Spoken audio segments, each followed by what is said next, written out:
Hey, where are you going at this time? As soon as James saw the incoming call on his cell phone, he stopped eating and went back to his room, grabbing his coat to head out. It was supposed to be a rare family time together. No, I just got a call from Mom saying she fell at home and can't move, so I need to help her. I'm taking her to the night clinic now.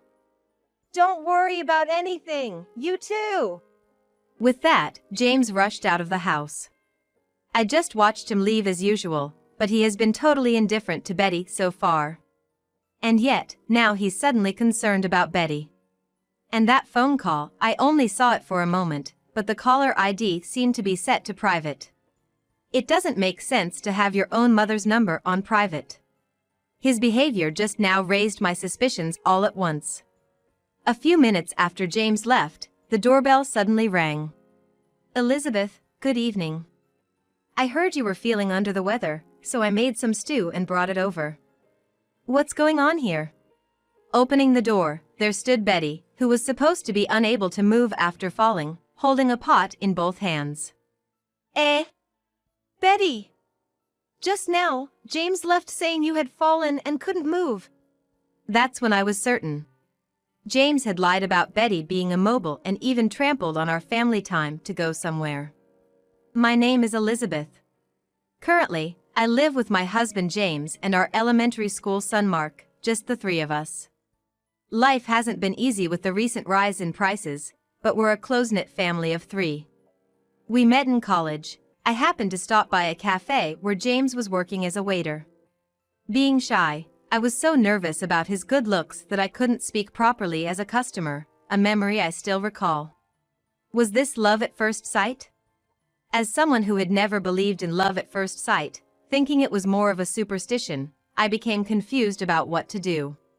I asked for advice from a high school friend who was experienced in love. Why don't you just talk to him if you're interested? Otherwise, nothing will start, right? Through high school, I only had 2 boyfriends, so what my friend was suggesting seemed like a big challenge. Yeah, I get that, but, I'm shy, and I get even more nervous around him. I just can't bring myself to speak. After about 10 minutes of thinking, we decided that if I couldn't do it alone, we'd go together. So, after university classes, we headed to the cafe where he was likely to be. When we arrived, I saw him at the register. Now's your chance to talk to him. My friend encouraged me as we joined the line to order. Finally, it was my turn. As I approached him, my heart raced even more. He prompted me to order, and I finally spoke up. I'd like a cafe latte, please. And, would you like to be friends with me? The first words I managed to muster came out louder than I could control, audible to other customers in line at the cafe. Embarrassed by being overheard, my shyness kicked in, and my face turned beet red. I hastily passed my order and payment to my friend and dashed out of the cafe. I thought it was over. But my boldness turned out to be a good thing. My friend followed me out, and to my surprise, he followed her. It seemed he was curious about my behavior at the cafe, and since he was on his break, he came after us. I managed to exchange contact information with him, and after hanging out as friends for 6 months, I confessed my feelings. He had developed feelings for me too, and we started dating. After years of dating and living together, we decided to get married.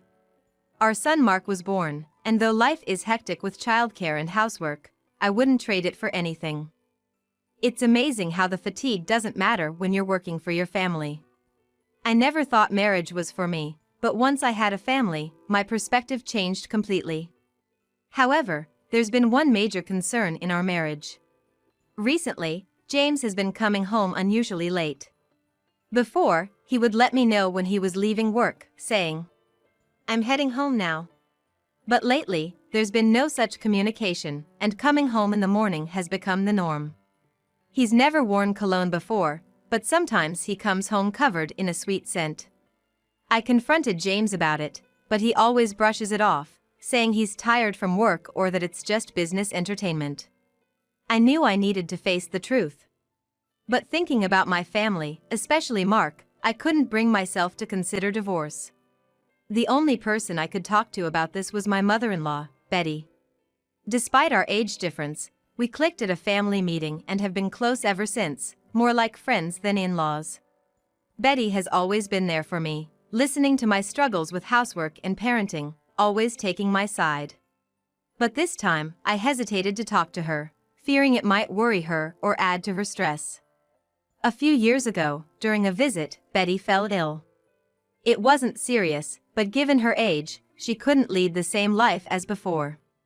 When I told James that Betty was unwell, he didn't show any concern and returned the next evening, reeking of perfume, saying he couldn't leave work. I was so angry I was nearly at my breaking point. But Betty, ever calm, simply soothed my anger without a word of complaint. Since Betty's hospitalization and return, I've been helping her with household chores and going shopping together. At first, she seemed guilty for accepting my help, but she warmed up when I told her I wanted to assist. Elizabeth, thank you so much. You make every day enjoyable for me. No, thank you. I've learned so much from you, Betty. I enjoy our talks too. Betty's simple "thank you" means so much to me, someone who rarely receives gratitude. I've resolved to protect Betty. And it was on one such evening. Today, James came home early for a change, and we were going to have dinner as a family for the first time in a while.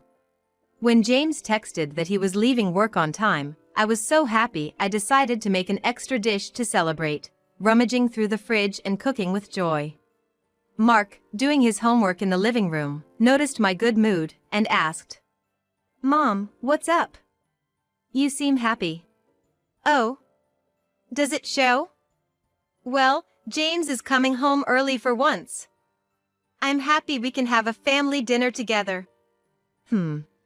Mark's response was lukewarm, perhaps due to his age, but I'm sure he was happy inside. I watched his back as he returned to his homework, and I continued cooking. About 30 minutes later, James came home, and we sat down for a rare family dinner. I made hamburgers at Mark's request and prepared some snacks for James, laying them out on the table.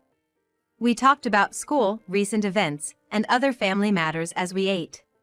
Mark, initially aloof, warmed up as the meal progressed, even chatting with James. Family meals like this are so enjoyable. Even if James comes home late, smelling of sweet perfume, moments like this make the bad feelings fade away. I'm realizing that all over again. As we were finishing dinner, James's mobile phone rang, interrupting our family conversation. He glanced at his phone, suddenly stopped eating, and went to his room to grab his coat, as if he was about to leave somewhere. "Hey, where are you going at this time?" "No, I just got a call saying Mom has fallen at home and can't move, so I'm taking her to the night clinic. Don't worry about a thing, both of you." James said that and left the house in a hurry. I watched him go, even though he never showed any interest in Betty before. It was strange that he suddenly seemed concerned about her. And about that call, I only caught a glimpse, but it looked like the caller ID was set to private. It's odd to have your own mother's number set as private. I was just feeling good about our family time, but his actions raised suspicions. Then, the doorbell rang. "Elizabeth, good evening. I heard you were feeling ill, so I brought some stew." "What's going on here?" To my surprise, Betty, who was supposed to be unable to move, stood at the door holding a pot. Betty! James just left saying you had fallen and couldn't move." I invited Betty in to compare our stories. According to her, James told her not to come near our house, claiming I was ill and resting. She tried to contact him several times to check on me, but he either dodged the questions or assured her that everything was fine, seemingly trying to keep us apart. Now, I was certain. James lied about Betty being immobile and even trampled on our family time to see someone else. I reached my limit and activated a GPS device I had previously installed in the car for emergencies. According to the GPS, James was heading downtown, likely towards the hotel district. Betty peered over my shoulder at my phone, watching James's GPS movements. "If you want to divorce James, I'll support you." I'm on your side, Elizabeth. Her words lifted a weight off my shoulders. Empowered by Betty's support, I decided to confront James. The GPS showed his location stopped right in front of a hotel, seemingly confirming his infidelity. However, GPS location information isn't always absolute. It's possible that it's slightly off, and he might not be at the hotel. To confirm his whereabouts, I tried calling James, but after a few rings, the call was disconnected without an answer, and when I tried again, the phone was turned off. Although I had some hope when making the call, there's nothing I can do if his phone is off. Let's leave it for now. We'll talk to James when he comes home tomorrow. With that, I ended the day quietly with Mark and Betty. The next morning, before waking up Mark, I checked the living room to see if James had returned, but he hadn't. The quiet living room, lit only by the morning sun through the curtains, was empty. He didn't come back. It's really over, isn't it? As noon approached, James finally returned, still in the same clothes as when he left. Welcome back, James. We need to talk. What? I'm tired from taking Mom to the night clinic and staying with her. Can we talk later? James scratched his head and sighed, attempting to head to his room. But Betty appeared behind me and blocked his way. You said you were taking your mother to the clinic because she couldn't move? Explain exactly what you mean by that. James's face, which had been calm, suddenly turned pale. Understandably so. He was supposed to have rushed out last night to help his mother, yet here she was, healthy and with me. Unable to say anything, James quietly followed us to the living room, where he saw my parents, who I had called earlier. Realizing the situation, he sat down without being asked and prepared himself to listen. James, you know why we are all gathered here. Tell us the reason yourself. Under Betty's intense questioning, James, sweating profusely, hung his head in silence. If you won't talk, I will. Last night, you said you were taking Betty to the night clinic because she was injured. But actually, you were in the hotel district, weren't you? And I didn't fall or get hurt. You also kept me away from the house, saying Elizabeth was ill. You didn't want me coming over because it was inconvenient, right? I pulled out my mobile phone and showed the evidence that the last GPS location was a hotel. James was shocked to realize that his location was being shared with me. It had been easy to track James. I've been busy with childcare and housework, and out of good conscience, this was the first time I activated the app because of this incident. James looked at me, wanting to ask how I installed the app, but given the situation, he couldn't bring it up. That makes sense. If he questioned me about it, it would be like admitting he was in a suspicious place. If he doesn't say anything, no matter the evidence, the truth won't be fully revealed. He probably calculated it that way. But Betty and I wouldn't let that strategy work. We were determined to uncover the truth. James, would you care to explain? No, this is... Just then, James's phone vibrated with a notification. Seeing his expression cloud over, I quickly grabbed the phone and saw a message from a woman saying, "You forgot something." Attached was a photo of a young woman, probably in her 20s, holding James's coin case. Who is this young lady? You're not going to say something transparent like she's a junior at work, are you? James's face turned from pale to white, not expecting such definitive proof from his affair partner. James had been silent, trying to hide the truth, but now there was no escape. James, call this woman right now. And make sure she explains everything. Betty's tone was unlike anything I had heard from her before. The words Betty hurled at James were immensely heavy. I got goosebumps from the sheer intensity of it. James, without any resistance to that overpowering presence, obediently called the other woman, putting her on speakerphone so that everyone present could hear the conversation. The woman, named Lisa, sounded like she was in her early 20s, a typical modern girl. Was she really James's type? You were with James yesterday, weren't you? Did you know he's married, or did you meet him unaware of his marital status? Yes, I knew. James told me himself. He's always complaining about his personal life every time we meet at the hotel. Honestly, listening to him has been exhausting. So, you knew he was married, met him at the hotel, and even called him to the hotel district yesterday? Well, yes, I called him, but he was the one who forgot about the hotel reservation we had. So I just wanted to know what he planned to do about it. This meant that James left the house last night because he received a call about an appointment he had forgotten. He chose his affair over family time. The James who used to be kind and cared about his family had changed somehow after marrying me and the birth of Mark. It was more of a feeling of emptiness than sadness or anger. Mom looked puzzled, and Dad seemed ready to punch James any moment. In truth, I've been aware of James's womanizing for a while now. I kept silent because I didn't want to worry everyone. I thought about divorce, but I didn't want Mark to suffer with a single mother. So that's why you seemed down when you visited me. Did it show on my face? Not exactly, but I'm a mother too, Elizabeth, and we've known each other for a long time. I just had a feeling you were troubled. I thought I was suppressing these feelings to avoid burdening anyone, but maybe deep down, I was silently crying for help. Wanting someone to notice. But now, I don't have to worry about that anymore. I've opened up about my feelings, and everyone understands. It's all been cleared away. I can't be with someone like you anymore, who has a bad track record with women and doesn't care about his family. I want a divorce. Finally, I was able to voice my feelings to James. Then, James, who had been silent, finally spoke up with a sigh. It's actually your fault, you know? Before we got married, you were all womanly, but after we got married, you lost all your charm. That's why I'm having fun with young, cute girls like Lisa. What's wrong with that? His brazen defiance and unjustified blame-shifting made my anger boil.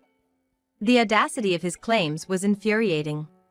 Certainly, since Mark was born, I've been so busy with housework and childcare that I hardly had any time or energy for myself. But I did it because I believed family happiness was important. I was content not spending time or money on myself if it meant my family could live happily.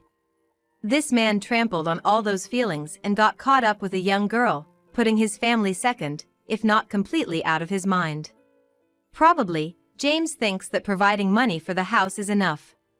Do you have any idea how hard it is to be a mother? I gave up everything to raise you, doing housework and childcare. James, you really are a hopeless man. James, that's too much. You've gone too far. Despite the severe criticism from everyone, James, who had completely defiant, showed no damage, leaning back in his chair and fiddling with his mobile phone. There was no sign of remorse. No, even if he did feel remorse, it wouldn't make a difference now, but you'd think our words would at least resonate with him a little. However, there was no sign of that in James. The conversation that started in the afternoon continued for hours, and Mark came home from school. I'm home. Oh, why is everyone here? Hey Mark. Welcome back. Listen to this. Mark gave James, who clung to him, a cold look. Please don't touch me. I can't think of a person who meets other women outside and neglects our family and hurts Mom as my dad. Mark, despite his young age, seemed to understand everything. Everyone was surprised by his words. We never mentioned James's infidelity to anyone, let alone within the family. In fact, we never even discussed James's womanizing behavior. But somehow, Mark knew about James's affairs. Mark!